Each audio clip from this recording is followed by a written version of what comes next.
ይጎዳል ብለሽ ያስበሽ ከሆነ የሚሰበር ነገር ያፌት ነው። ከሳምንት በኋላ ደግሞ ልንጋባ ቆርጠናል። ያፌት እየቀለድሽብኝ ነው እንዴ? አንቺ እባክህ ናታን ተረጋግቶኝ ሲንከባከበኝ ለእኔ ያለው ነገር እንዳፈቅረው አደረገኝ። ስታስቢን ታሪክ ማመን ይመስልሻል? ንገሪኝ፣ በምንድን ነው ያስፈራራሽ? ማመን አለማመን ያንተ ፋንታ ነው። አንድ ሰው ባለፈ ህይወቱ ስህተት ስለሰራ ብቻ መወቀስ አለበት? ያፌት በጊዜው መጥፎ ነገር አድርጎ ይሆናል። አሁን ግን በጣም ተቀይሯል። እውነት አንቺ እኔ ጨረቃ ነሽ? ይህን ማመን አልችልም።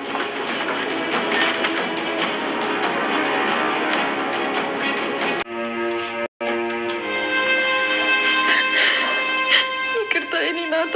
ቆይ ወንድሜ፣ እሷ ልጅ ከአንተ ምንድን ነው የምትፈልገው? ትናንትና በእሷ ምክንያት እንደጠጣ አውቃለሁ። ቆይ የእሷ ሀሳብ አንተ ራስን በእሷ ምክንያት እንድጥል ነው እንዴ? ለነገሩ አሁን ሴት አለክና ነው። የዛሬው ራት ደግሞ ከጠበኩት በላይ ዘና የሚያደርግ ነው።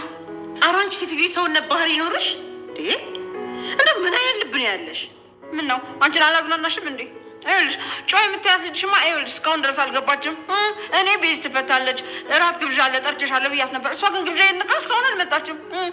ደግሞ ሰሞኑን አዲስ ነገር አግኝታለች መሰል ፏፏ እያለች እየወጣች ነው። በቃ መልካም ራት ይሆንላችሁ። ገኒ አረፋቲ። እሺ ብሉ። አንቺ ሴትዮ ምንድን ነው ችግርሽ? ካልበጠበጥሽ በቃ መኖራት ትችይ ማለት ነው። ምን አደረገች? እውነታውን የተናገረችው። እንደምናየው ከሆነ እንደ እንቁ እንኳን የምታያት ልጅ እስካሁን አልገባችም። መቼም ልትሸፋፍኝላት አይደለም አይደል? ሲጀመር እሷ ለወንድሜ የምትመጥን ሴት አይደለችም። በጣም ይበዛባታል። እሷ የሰውን ሕይወት ከማበላሸት ውጭ ምንም ጥቅም የላትም። ደግሞ ከዚህ በኋላ ወንድሜ በእሷ ምክንያት ቢያዝን ቢከፋ እንደ ትናንትና ሰክሮ ቢመጣ ያለ ምንም ጥርጥር እገላታለሁ። ወንድሜ ከዚህ በኋላ በእሷ ምክንያት ለሰከንድ እንኳን ሲከፋ ማየት አልፈልግም። አታስቢ፣ እኔ የመጣሁት ሰው በሚያስፈልገው ሰዓት ነው። እኔ ከጎኑ ሆኜ ልቡን እጠግንለታለሁ። ስለ ሁለቱ እኛ ማናውቀው አንቺ ብቻ የምታውቂው ነገር አለ እንዴ? ደግሞ እንዲህ በፍጥነት መፈታትሽ ከሁለቱ ጋር የሚገናኘው ነገር አለ? ሲጀመር ኤፋታ እዚህ ቤት ያልመጣችው በአንቺ ምክንያት ነው። እንዴት ገዳያ ባለችበት ቤት ውስጥ አብራ መኖር ትችላለች? በተኛችበት እንደው አንድ ነገር ብታደርጊያትስ? እሷን እኔ ምንም ማድረግ አይጠበቅብኝም። እሷ ራሷ በፈቃዷ ከህይወቴ ውልቅ ብላ ትወጣልኛለች። ከህይወቴ ከወጣችልኝ ደግሞ ስለ እሷ መኖር አለመኖር አልጨነቅም። የት እንዳለች ታውቂያለሽ አይደል? ጥሩ የሆነ ህይወት ከማንም በላይ ሆነሽ እንድትኖሪ ነው የምፈልገው። እመኝ፣ እሱን ደግሞ በደንብ አሳካዋለሁ። አሁን ላይ ብትናደጅብኝም ወደፊት ግን ታመሰግኝኛለሽ። ቆይ አንተ ምን አይነት ልብ ነው ያለህ? አንድ ሴት ሳታፈቅርህ ልቧ ሌላ ወንድ ጋር እንዳለ እያወቅህ ካላገባው ትላለህ። ቆይ ሁለታችን ደስተኛ የምንሆን ይመስልሃል? ሁለታችንም የምንጎዳ አይመስልም?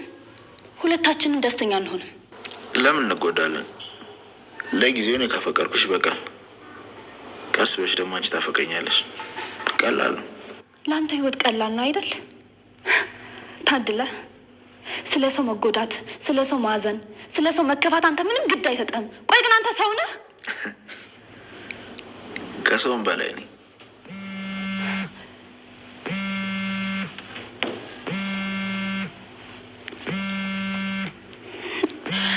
ይኸው ቤተሰቦች በጣም ተጨንቀዋል፣ እየደወሉ ነው። ናታን አይደለም አይደል? ነው ወይስ እሱ ላለሁኝ በማለት እንግዲህ ለያፌት ጠይቀው ነበረ። ያፌትም ችግር የለውም ዋናው የኔ ሚስት ሆነሽ ከቤቴ መግባቱ ነው። እኔ ከወደድኩሽ በቂ ነው። አንቺ ደግሞ ቀስ እያልሽ ትወጅኛለሽ በማለት እንግዲህ መልሶላታል። እሷ በጣም ተናዳለች፣ በጣምም ተበሳስታለች። ያው እንግዲህ ያፌት ስራው ናታንን ማናደድ ነው። እንዲሁም እንዴት አሳመንሽው? እንዴት ስነግርሽው? እንደዚያ ስትነግሪው ካጠገቡ ሁኝ ብሰመውና እንደዚያ ባየው በጣም ደስ የሚል ሳቅ ስቅ ነበር በማለት እንደውም ስለ ናታን መቆጨትና ስለ ናታን እንዴት እንደሆነ ሁኔታውን እስኪ እባክሽን ንገሪኝ እያላት እሷን በጣም ተናዳ ስለነበር ያሁ እንግዲህ ኤፍራታ ስትናደድ በጣም ነው ምግብ የምበለው ቀርቦላ ስለነበረ በጣም ተናዳ ስበላ ነበረ። እንግዲህ መጨረሻውም እንግዲህ ከዚህ አትሄጂም አብረን ነው የምናድረው በማለት እንግዲህ ይወስናል ማለት ነው። እነ ገኒም እንዲሁም ደግሞ የኤፍራታ ቤተሰቦች በሙሉ ተጨንቀው ነበረ። እንዴት እስካሁን ቆየሽ በሚለው ቤዛም ተፈታለች፣ ሉሊትም እንዲሁም ደስ በሚል እንግዲህ ሶስታቸውም አንድ ላይ በመሆን ማለት ነው ደስ የሚል የራት አብረው እየበሉ ባሉበት ነገሮች ብዙ ቃላቶችን ሲናገሩ ነበር። በጣም የኤፍራታ መጥፎ እንደሆነች እና ክፉ ሴት እንደሆነች እንግዲህ እስበሱ ሲያወሩ ነበር ማለት ነው። ደግሞ እንግዲህ ከቤዛ ጋር አንድ ላይ ሆናለች። ያው ኤፍራታን ጥምድ አድርጋ እዛታለች ማለት ነው። በዚህ በኩል